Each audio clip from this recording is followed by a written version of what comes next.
Female आणि mail. Generally आता जे पेशंट येतात तेवढे लिप्रेसी पेशंटचा नंबर नाही आहे अगोदर जेवढा यायचा, तरी महिन्याला एक 10 ते 15 लिप्रेसी केसेस येतात आपल्याकडे अजूनही. काही लिप्रेसी ॲक्टिव्ह केसेस असतात, काही कंप्लीट झालेले असते ट्रीटमेंट आणि मग ट्रीटमेंटसाठी आपल्याकडे येतात.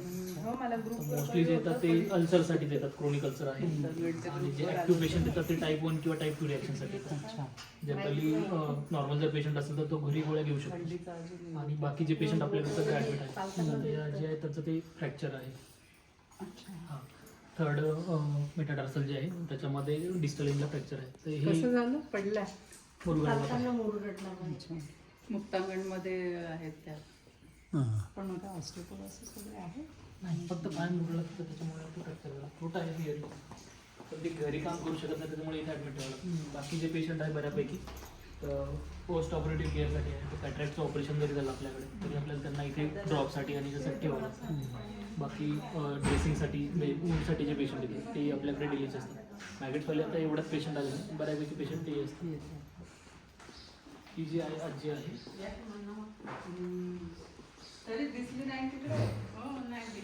हे आता ॲक्टिव्ह केस आहे आणि त्याचं ट्रीटमेंट वगैरे चालू आहे. 1-7-8 महिने झाले. तर ही टाईप 1 रिॲक्शन आहे प्लस टिनिया आहे त्यांना. सोबत गोळ्या चालू आहे ना, ते वॉर्डमध्ये काम पण करतात. हे आजी आहे. नमस्कार.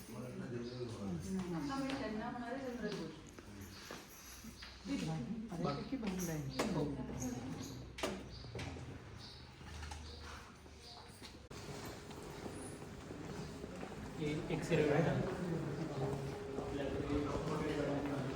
ते एक्सरे वगैरे करतो. अगोदर त्यांना आपण ट्रेनिंग वगैरे दिली नव्हती, आता त्यांना ट्रेनिंग दिली. याचे एक्सरे टेक्निशियन शॉर्ट डेव्हलप करतात. अगोदरही काढायचे ते, पण गव्हर्नमेंटचा आता रूल्स रेग्युलेशन ते डे केअर युनिट आहे.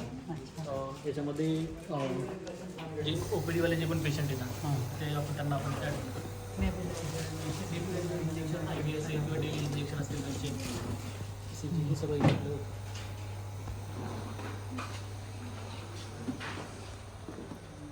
आपल्याकडे क्रोनिक डायबिटीजवाले पेशंट आहे, हायपरटेन्शन आहे किंवा बाकी कोणतेही कॉमन एलिमेंट्स आहेत आपल्या बोर्डवर आहेत. त्याच्यासाठी जे रेग्युलर मेडिकेशन आहे ते आपण इथून देतो.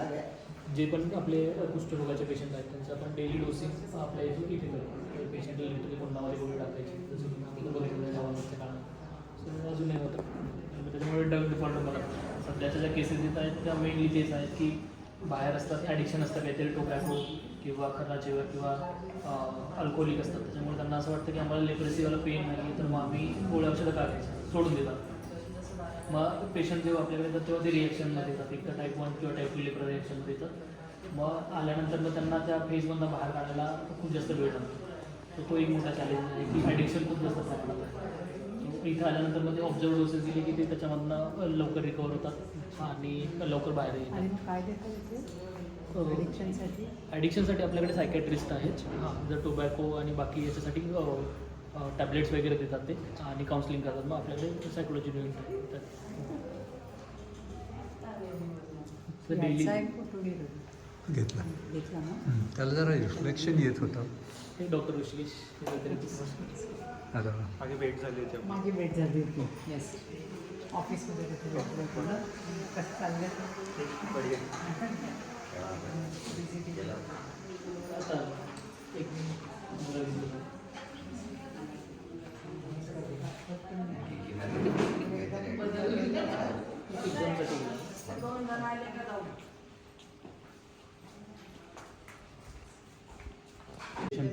त्यांच्यासाठी नवीन मशीन त्यांनी इथं आणलं होतं. हे लेझर थेरपी, ज्यांना खूप जास्त ऑस्टिओआर्थरायटिसचा पेन आहे किंवा बाकीचे पेन आहे त्याच्यासाठी इन्फ्लेमेशन आणि पेन जे कमी करण्यासाठी ही मशीन स्पेसिफिक आहे.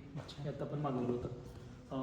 त्यानंतर इकडे जे आहे पॅरलल जे पेशंट स्ट्रोकवाले जे पेशंट असतील किंवा हे बाकी किंवा जे पोस्ट ऑपरेटिव्ह पेशंट असतात फ्रॅक्चरवाले, जसं की रिप्लेसमेंटवाले किंवा ITP फ्रॅक्चरवाले किंवा आणखी कोलीस फ्रॅक्चर जे पेशंट असतात त्यांचं बॅलन्सिंग आणि याच्यासाठी ते पॅरलल बार आपण वापरतो.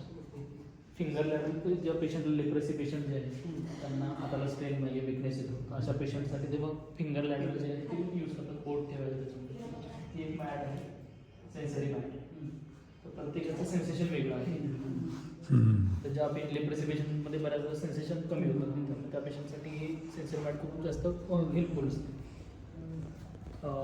तर इकडे हे आहे HVD सायकल फूड ड्रॉपचे जे पेशंट असतात इनिशियल स्टेजमध्ये जे वय आपल्याकडे येतात तर विथ मेडिकेशन म्हणजे अँटी इन्फ्लेमेटरी म्हणजे प्रेडिसोलॉन किंवा बाकी आणखी ड्रग्स देऊ प्लस फिजिओथेरपी आपण त्यांना व्यवस्थित रिकवर करू शकतो. पण ते अर्ली स्टेजमध्ये यायला पाहिजे 6 महिन्याच्या अगोदर. त्यानंतर हे आहे हँड ब्रेसिंग आणि प्रेसिंग इम्पॉर्टंट. प्रत्येकाची एक ग्रीप आहे, इथे प्रत्येकाची ग्रीप आहे आणि प्रत्येकाची एक स्ट्रेंथ आहे, मॅग्नेटिक स्ट्रेंथ. उडता किती येते. ही हँड ग्रीपसाठी पण आहे आणि स्ट्रेंथसाठी पण आहे. ही ग्रीप, ही एक ग्रीप आहे वेगळी, ही ग्रीप वेगळी आणि प्रत्येकाची स्ट्रेंथ वेगळी आहे. मग हळूहळू पेशंटला हातमध्ये स्ट्रेंथ येते, बाकी बॉल आणि त्याच्यात पण यूज करतो. आणखी एक इंटरेस्टिंग आहे हँड एक्सरसाइजर टेक्निक आणि एक मिरर थेरपी. मिरर थेरपीमध्ये जे सुरुवातीला आपल्याकडे जे पेशंट येणार आहे, समजा आपला लेफ्ट हँड जो आहे तो समजा रिस्ट ड्रॉप असेल तर काय करायचं, राईट हँड जर रिस्ट ड्रॉप जर असेल तर तो वर उठणार नाही, बरोबर. हा लेफ्ट हँड आहे ना तो आतमध्ये ठेवायचा, पेशंटला सांगायचं की तू मिररमध्ये बघायचा. अच्छा. हो. आणि त्यानंतर मग जसे जसे आपण मुवमेंट करणार तसं तसा हा जो हात आहे तो रिस्पॉन्ड करणार त्याला. अच्छा. ओके. तर तो ब्रेनला जसा सिग्नल जातो आणि मग हळूहळू विथ ते लेझर थेरपी आणि बाकी जे मशीन मग आता आहे लेझर थेरपीचं काय असतं, किती वेळा द्यावी लागते, असं काही कोर्स आहे का, आठवड्यातनं किती वेळा? ते स्पेसिफिकली ते फिजिओथेरपिस्ट सांगू शकते. अच्छा. हे लेझर थेरपी शोल्डरच्या ह्याच्यासाठी, जॉईंटसाठी जॉईंट्ससाठी जिथे पेन आहे तिथे.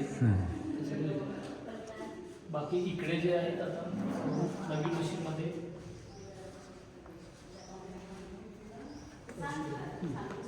नीला करायची, अच्छा. बटन लावायचं हो किंवा उघडायचं दार वगैरे असं काही असतं. हां सांगतो याचं तर. जेव्हा पण आपल्याकडे लेप्रेसी पेशंट येणार आहे तर बऱ्याचदा त्यांच्या हाताला ग्रीप नसते किंवा डेली त्यांना जे कामं करायचे असतात त्याच्यामध्ये हे खूप जास्त बेसिक आहे. त्याच्यामध्ये कॉक फिरवणं असेल किंवा बटन चालू करणं असेल, प्लग काढणं, या सगळ्या त्या ॲक्टिव्हिटीज त्यांच्याकडनं इथे आल्यानंतर करून घेतो आपण. हे जे आहे आणखी नवीन मशीन आलं आपण याच्यामध्ये. काजू तुझा फोटो येतोय. तिला बेडसूर आहे. हे बेडसूर, जे पेशंट बेडसूरचे असतात तर त्यांना थोडंसं हँग करायचं याच्यामध्ये आणि तो त्याच्यानंतर मग हँग केल्यानंतर तिथला जो प्रेशर आहे बॉडीचा तो स्पेसिफिकली काही ठिकाणी येतो आणि बाकी ठिकाणचा जो जिथे प्रेशर किंवा सोर आहे तिथला प्रेशर कमी होऊन मग तो हील होण्यासाठी मदत होते. अच्छा. हा एक. बाकीचे जे मशीन आहे ते टेन्स आणि अल्ट्रासाऊंड ते आपण जे रुटीन वापरतो ते आहे. आणखी हे ट्रॅक्शन टेबल आहे. स्पॉन्डायलिसिसवाले किंवा ज्यांच्या मणक्यामध्ये गॅप कमी असतो तो गॅप व्यवस्थित करण्यासाठी मग हे ट्रॅक्शन टेबल वापरतो आपण. प्रत्येकाच्या वेटनुसार मग सर्वायकलसाठी किती प्रेशर द्यायला पाहिजे किंवा थोरॅसिकसाठी किती प्रेशर द्यायला पाहिजे तो प्रेशर आपण इथे ठरवतो.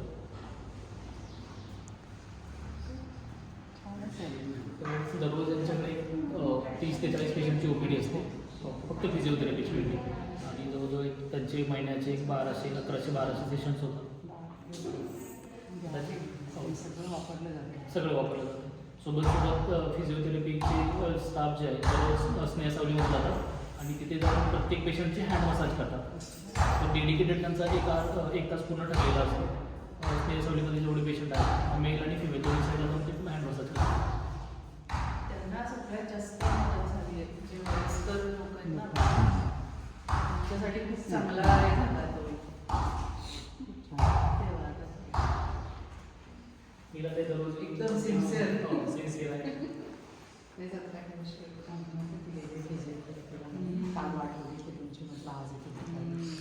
हे सेन्सरी इंटिग्रेशन म्हणजे तिथे पायासाठी होतं तसं इथे हातासाठी आहे.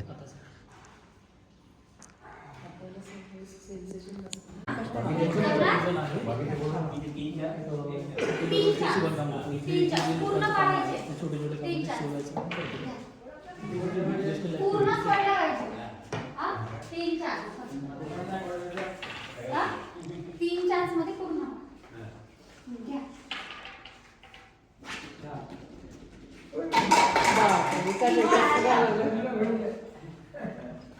त्याच्यामुळे झालं असं की खूप सारे पेशंट आहेत तर त्यांची दररोज ॲक्टिव्हिटी करणारे होते. म्हणजे मसल वेटनेस असा इम्प्रूव्ह झाला आहे. त्यानंतर म्हणजे बऱ्याच वेळेवर फक्त बसून असायची. याच्यामध्ये येतात मग एकमेकांची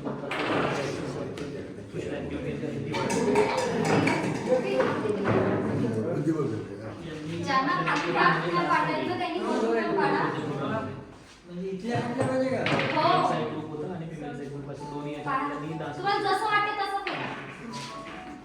पडते आता सगळं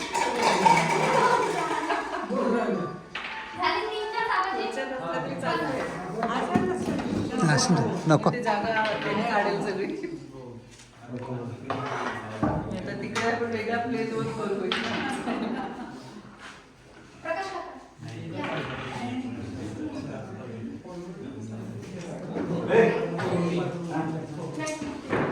दररोज एक तास ट्रेनिंग दिला जातो मेलकडे एक तास आणि फिमेलकडे एक तास हे दररोज ॲक्टिव्हिटी दररोज वेगळी ॲक्टिव्हिटी घेण्याचा प्रयत्न करतात आणि या व्हिडिओज आपण रेकॉर्ड करतो प्लस त्याच्यामध्ये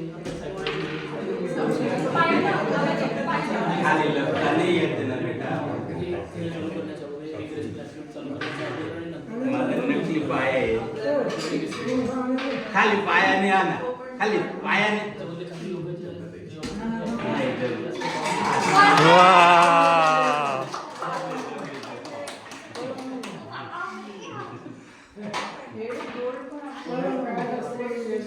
अजून एक पेन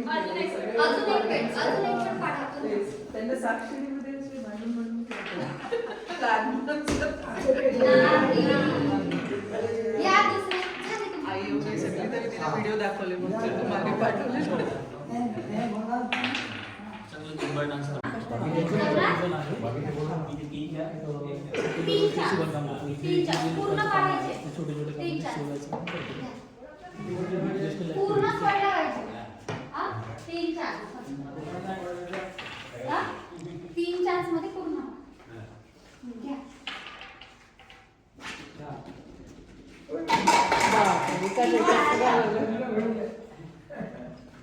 त्याच्यामुळे झालं असं की खूप सारे पेशंट आहेत तर त्यांची दररोज ॲक्टिव्हिटी करणारे होते म्हणजे मसल वेटनेस असा इम्प्रूव्ह झाला आहे त्यानंतर जे बऱ्याच वेळेवर फक्त बसून असायची ती याच्यामध्ये येतात मग एकमेकांशी बोलतात सोशल ॲक्टिव्हिटी ज्यांना खाली वाटायचं त्यांनी फोटो काढा. हो. ग्रुप होता आणि फिमेल ग्रुप असे दोन्ही काढा. याच्यामध्ये डान्स तुम्हाला जसं वाटेल तसं करा. पडते आता सगळं झाली 3-4 आवाज येत. त्याच्यात असलं तरी चालतंय. असं नाही, नको. ते जागा त्याने काढेल सगळी आता तिकडे आपण वेगळा प्ले दोन करू प्रकाश काका. या.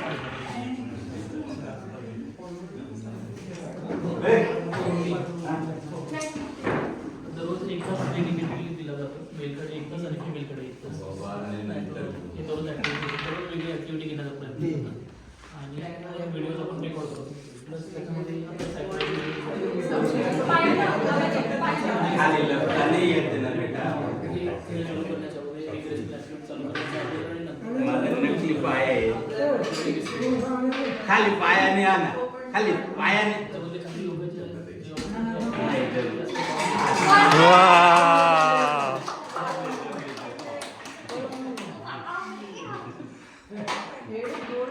अजून एक पेन काढा. त्यांना साक्षरीमध्ये असे भांडून भांडून खेळतात या दुसरे झाले तुम्ही. आई वगैरे सगळी तरी तिला व्हिडिओ दाखवले मग ते मागे पाठवले चांगलं झुंबा डान्स